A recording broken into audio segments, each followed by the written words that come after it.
won't go well, but it's still 0-0, coming towards half-time. Hasty for England. It's a good ball there for Barnes. Now can he take Leandro? John Barnes now. Might go all the way for England. Barnes. Good. And England amazingly are into the lead. Right on half-time. First goal for England. And what a place to get it. John Barnes and long Maisie. Hello again, human family. Thank you for joining us. Today's topic may be seen by some viewers as controversial. But ELTV believes that in order to solve any issue it has to come out in the open. Healing takes time, but in order for it to begin, we have to start at the root of the problem, instead of covering up the wounds and hope the problem goes away. Instead of leaving the festering so that BLM and other exploiters can come in and offer solutions that only make the infestation worse. It is past time these issues are properly addressed. Or is it that things are moving in the direction as intended for some agitators? Who knows? Let's dive in. This is John Barnes, MBE. The MBE only means Most Excellent Order of the British Empire. This is a British order of chivalry, rewarding contributions to the arts and sciences, work with charitable and welfare organizations, and public service outside the civil service.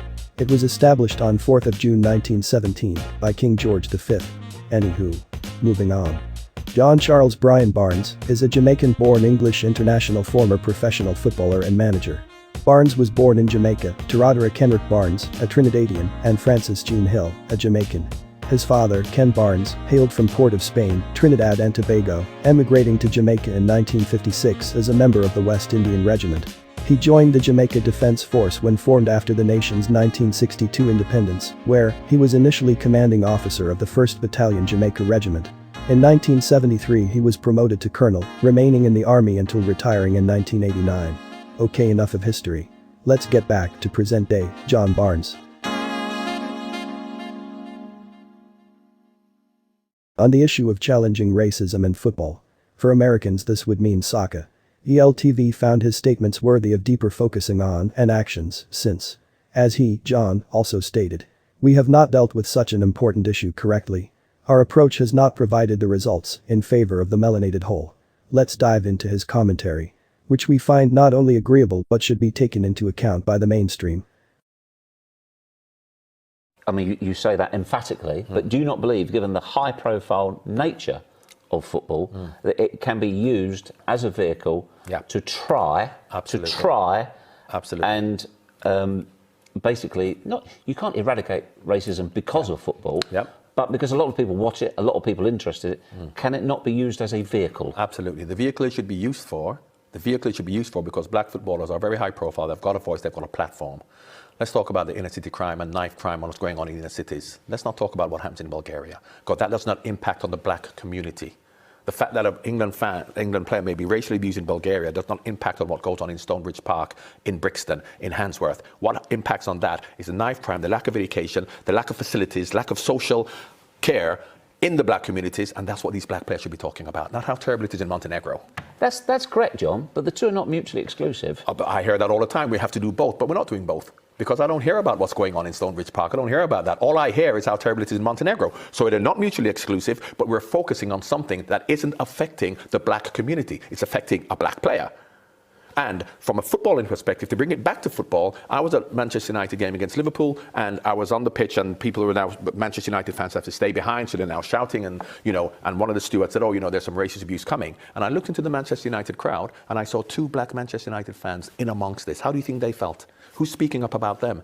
You spoke about when you're a young kid, Ian Wright used to go and watch Millwall. Who's speaking up about the fans who are being racially abused? Because they're not important, no one talks about them. Who do we talk about?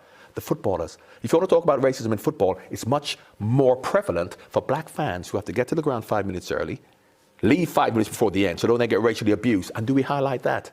No, we highlight the fact that a black footballer is getting racial abuse. Now, if you want to change racism in football, let's change it for everybody, not just for superstar footballers. I understand that. But Darren, do you agree completely with what John says? John basically saying there's an imbalance, but it's still important with the high-profile players that if there has been an incident like this, that it is investigated and dealt with correctly. Yeah, it's got to be dealt with correctly. And as I said, it is individual. He's come out as he obviously expressed his disappointment in the whole process.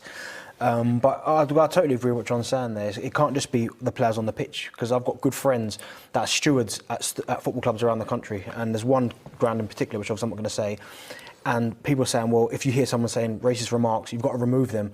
Now they've said to me, why am I going to risk getting beaten up or something happening to me because a couple of like 10, morons. 15 morons are shouting at racist abuse? You can't expect me to risk my life to go over there and say, listen, you guys are going to get out, because they're going to get beat up. So again, it starts, it's not just the players on the pitch, it's fans, it's people that work in the community in football. But the point you made is valid. The point you made about the profiles we actually have. Tell me what's more important, racial abuse in Bulgaria by 50 fans or 97 black kids being stabbed to death? And what's highlighted more? What's on the front pages? What do we as footballers talk about? And if we want to highlight and really make a difference to racism, rather than just for an elite few, of which we are an elite few. So John Barnes wants to be a football manager, and we may say it's racist because I can't get a football job, a job in management, and let's focus on that, rather than thousands of black kids not being given opportunities educationally or vocationally. And if I have a platform and I have a voice, I'm okay. I want to be a manager, but fine. But I've got a nice car, I have a nice house, my life's fine. What's happening to them and who's speaking for them? Now, I know it's not mutually exclusive and we have to do both, but unfortunately, a lot of the elite and the high-profile black people are talking about themselves and what we have to do to help ourselves. And I refuse to do it. I'm not going to do it because there's enough people doing that. So I'm the wrong person to ask about how terrible it is in Montenegro, in Bulgaria, for Jonathan Leko. I want to talk about what's happening for the young black kids, disenfranchised kids in the inner cities who aren't being given an opportunity, and that is what we should use our voice to. People think I have a go at Raheem Sterling, because when I talk about Raheem, and I say to Raheem Sterling, I don't talk to him because I can't get anywhere near him, but I say, instead of giving 350 kids cup final tickets, semi-final tickets, why don't you take those 350 kids from Stonebridge Park into a press conference and say these kids aren't being given an education, social opportunities, because of the racial bias towards them in the inner cities. That's going to help them. That's going to help them, and that's make a real difference, rather than saying how terrible it is in Montenegro. Yeah, so I know you have to do both. It's not mutually exclusive, but there is enough people doing that. There's not enough people talking about the real problem of implicit, unbiased, because I can tell you, there is invisible banana skins and unspoken racism being thrown at black people in the cities every day as they go around their daily lives. Rather than at a football match where a banana comes on the field and there's racist abuse, who's talking about what's happening in the real problems in the inner cities?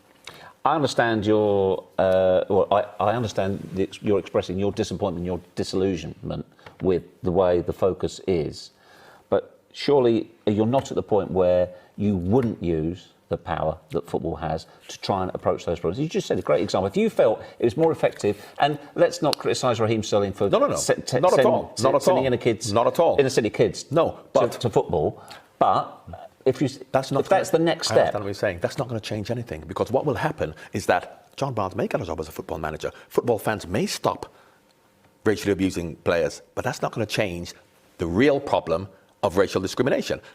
A select few will be elevated out of blackness, that's what I call it, to then say, we don't see you as black. John Barnes is a great manager. Beyonce is a great singer. We love them. So there's no discrimination, because, I love black music. I've got black friends. How do we view the average black person? And that's what we have to change. The perception, not the perception of the superstar black person, be a musician, be a footballer, be a doctor or a lawyer. We have to change the perception of the average black person, but no one's even talking about that. But that's a societal problem. Of which football is a part of. Which would be ludicrous to think that football wouldn't be part of. You can't expect society to behave different once they get to a sporting event. Absolutely, but what I'm saying is that if it happens in society, why shouldn't it happen in football? Exactly. So why are we trying to say we're going to stop it in football as long as it continues in society? That's what I'm saying. Once we get rid of it in society, it will cease to exist in all walks of society. You talk about the core, John, as in the very, very start of the process. Of course it is. Listen, it has been a structure for 200 years, from the greatest minds in the world. When we talk about idiots or racists, no, they're not. You got Linnaeus, you got Kant, you got Buffon, you got Voltaire. All of the philosophers of the past talk about racial hierarchy for 200 years, and we continue to see it now. And in the last 20 years, we're saying everything you have learned as a people, as a structure in Western society for 200 years is wrong. Why? Because we're all created equal. We have to dismantle it by thinking, where do you then get this idea? So when I talk about Raheem Sterling at Chelsea, for example, those two racist fans who racially abused him, they're not saying to Raheem Sterling that we're superior to you. They're saying to Raheem Sterling, the group of people we belong to is superior to the group of people you belong to. These idiots can't spell their own name, they probably even got jobs. How do they feel superior to Raheem? Because the group of people they belong to are superior to the group of people. Why do they think that? Do you think they're just born that way? This is what they have been conditioned to think, and that's what we have to dismantle, of which football is a part. you sound somewhere between angry, cynical, Frustrated. frustrated. Because for years, ever since I was a footballer, we're told that racism in football, we're going to get rid of racism in football. And I said, as a 17-year-old player, until we get rid of it in society, and here I am, 55 years old, nearly 40 years later, and we're still having the same problems. And how many millions have been spent? Why don't we try and do something else through education?